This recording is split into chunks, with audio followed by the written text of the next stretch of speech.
तरफ। मैं जिस शख्सियत के पास बैठा हूं उनका नाम बाबा बिल्डर है। तारीफ के मोहताज नहीं है, विकास के कामों में हमेशा मशगूल रहते हैं। इनकी विशेषता ये रही, तमाम शहरी ने औरंगाबाद ने इसको नोटिस में लिया है। 10 साल से ये बंदा बल्कि ज़्यादा जो है तो विकास के काम में लगा हुआ, लेकिन कभी कैमरे पे नहीं आते हैं, कभी राजनीति की बात नहीं करते हैं, कभी फोटो सेक्शन नहीं करते हैं, कभी आगे आगे पीछे नहीं घूमते हैं लीडरों के। ये हमने देखा है, खामोश तरीके से काम करते हैं। लेकिन आज ये हफ्ते में ऐसा क्या हुआ, ऐसा क्या हंगामा हुआ कि ये आज जो कैमरे के आगे सामने ये बोल रहे हैं कि मैं चुनाव लड़ना चाहता हूं। ये सारी बात हम देख रहे हैं सोशल मीडिया पे। चलिए शुरू करते हैं। सर, हमारे चैनल में आपको खैर मकदम है। सर, हम सोशल मीडिया पे देख रहे हैं, कई लोगों से मुलाकातें हुई कि आपके चाहने वाले हैं, उनका इसरार था कि बाबा भाई ने इलेक्शन लड़ना चाहिए। इसके बारे में क्या कहेंगे आप? अस्सलाम वालेकुम रहमतुल्लाहि बरकातहू। मैं इलेक्शन बिल्कुल लड़ना चाहता हूँ और एमआईएम से लड़ना चाहता हूँ, क्योंकि औरंगाबाद की बहुत नामवर शख्सियत, उनका एकदम फ़ोन पर घर पर आकर बोलना है कि आप भी कैपेबल है, आप भी इलेक्शन लड़िए। तो उसकी वजह से मेरा एक रुझान बना है कि मैं भी इलेक्शन कॉन्टेस्ट करूं, और मैं इंशाल्लाह इलेक्शन एमआईएम से कॉन्टेस्ट करा तो बिल्कुल जीत कराऊंगा इंशाल्लाह। आपकी दुआ रहेंगी। और ये जनार्दन, जो अपनी जनता जन जनार्दन है, ये बिल्कुल हमारे साथ में रहेंगे। और एमआईएम का हमारा एक वोट बैंक है। एमआईएम का टिकट मिलता है तो मैं बिल्कुल 100% इलेक्शन लड़ूंगा और जीत के आऊँगा। सर, हमने देखा है कई बार आप मीडिया के सामने नहीं आए, हमेशा बचते रहे। आखिर ऐसी क्या वजह हुई? क्या कोई इसकी क्या कौन सी ऐसी खास बात है कि आप एकदम आक्रामक होकर सामने आए?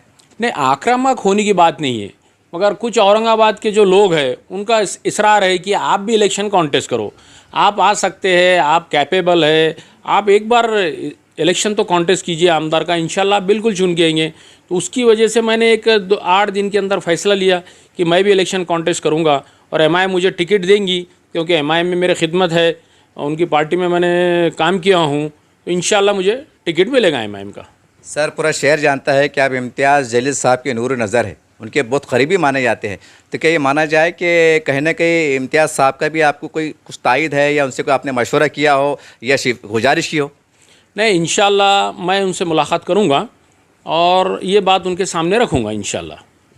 अभी तक तो रखा नहीं हूँ। सर, असद साहब बीच में आए थे कि इस बारे में 2 बार आके गए, तो क्या आपने अकेले में बोलो या किसी और ज़राए से या फ़ोन के ऊपर असद साहब से बात करने कुछ कि साहब मेरी भी 10 साल की खिदमत है, मेरे नाम पे भी गौर किया जाए? नहीं, मैंने अभी तक ऐसी कुछ बात नहीं हुई मेरी, मगर अभी जनता की तरफ से रुझान है, अभी आगे आगे इंशाल्लाह मैं बात करूँगा। सर, इससे पहले कि हम साबिक़ इलेक्शन में देखते हैं तो पूर्व से डॉक्टर गफ्फार कादी साहब चुनाव लड़े थे, बदकिस्मती से हारे, और उधर से सारी बात है। और आपकी बात सुनने में आ रहा है कि गफ्फार कादी साहब को टिकट लगभग तय माने जा रहा है, ऐसा सुनने में आ रहा है। क्या सही है गलत है ये तो हमको भी नहीं मालूम है। और इम्तियाज़ जलील साहब भी सेंटर से मजबूत दावेदार बन के उभरे हैं। सवाल ऐसे में होता है साहब कि फिर अगर आपका नाम बीच में आ रहा है तो आपको नहीं लगता कि कहीं इंतशार का सबब बनेगा, इसमें एक पेचीदगी पैदा होंगी? नहीं, इंतशार का सबब नहीं, हमारे में सब में इत्तेहाद है। पार्टी जो हुक्म देंगी, पार्टी जो आदेश देंगी, हम वो काम करेंगे।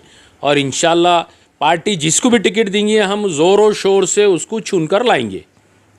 सर, एक हल्कों में ये भी देखा जाता है कि जैसा आप इम्तियाज़ साहब के है, एक गुटबाजी होती है। डॉक्टर गफ्फार कादरी साहब है, इम्तियाज़ जलील साहब है, ऐसे गुटबाजी नासिर सिद्दीकी साहब है। तो क्या ये माना जाए कि जैसा आप उठ रहे, ये मैं नहीं कह रहा हूँ, सोशल मीडिया पे खुलेआम का एक बार बता भी सकता हूँ आपको कि भाई आप इम्तियाज़ साहब के करीबी माने जाते हैं, क्या माना जाए कि गुटबंधन एक गुटबाजी का असर देखा जाता है? नहीं, वैसा कुछ भी नहीं है, ये सब ऐसी कोई बात नहीं है, सब अफवाह है। सब मिलकर काम करते हैं हम, और पार्टी को मजबूत करने का काम करते हैं। अब वो तो थोड़ा बहुत तो हर पार्टी में रहता है, मगर हमारे पार्टी में एमआईएम में वैसा कुछ है ही नहीं। बाहर चलते रहते होंगे तबसरे, मगर पार्टी में हमारे इत्तेहाद है। और इंशाल्लाह पार्टी जिसको हुक्म रखेंगी कि भाई तुम इलेक्शन कॉन्टेस्ट करो, तो हम उसकी एकदम उसको जिंदाबाद करेंगे और उसका काम करेंगे और इंशाल्लाह उसको चुन कर लाएंगे। सर, ये चुनाव जो है तो ग्राम पंचायत का नहीं है, कारपोरेशन का नहीं है, और ये इतना बड़ा चुनाव है कि इसमें मतलब बहुत पैसा खर्च होता है, ये बात सही है। तो और हम ऐसे भी लोग देख रहे हैं कि जिनकी कोई तैयारी नहीं है। मैं तो ऐसे भी उम्मीदवार देखा हूँ कि जिनके घर किराए के, वो भी ओढ़े का हम चुनाव लड़ना चाहते हैं। मैं बहुत खुल के पूछ रहा हूँ कि ये बहुत सीरियस सवाल है मेरा कि अगर आपको ऊपर एमआईएम पार्टी भरोसा जताती है तो क्या उतने ही दमखम के साथ, जैसे ना मापदंड साथ भेद क्या बोलते कि तैयारी है आपकी? ये मैं मेरे खुद से नहीं बोलूँगा, ये जनता बोलेंगी कि मैं कितनी ज़ोर से इलेक्शन लड़ूंगा और कैसा लड़ूंगा। ये सबको मालूम है कि मैं क्या तरह से कैपेबल हूँ और क्या कर सकता हूँ इलेक्शन में। बस मैं खुद मेरे मुंह से मैं मेरी तारीफ़ नहीं करूँगा। फिर भी साहब, आप जब शहर में घूम रहे होंगे, जब लोग बोल रहे होंगे, तो कुछ तो बोल रहे होंगे आपको कि साहब मध्य से लड़ो या पूर्व से लड़ो, ऐसा कुछ बातचीत चल रही होंगी, या आपकी मुलाकात के दौर शुरू होगा, ऐसा कुछ? नहीं, मैंने आपको एक जवाब दे दिया कि पार्टी का आदेश का पालन रहेगा। पार्टी जो बोलेंगी उसके लिए हम तैयार है। तैयार रहेगी। बस पार्टी जो बोलेंगी पार्टी के उस पर तैयार है, क्योंकि हमको पार्टी से इलेक्शन लड़ना है।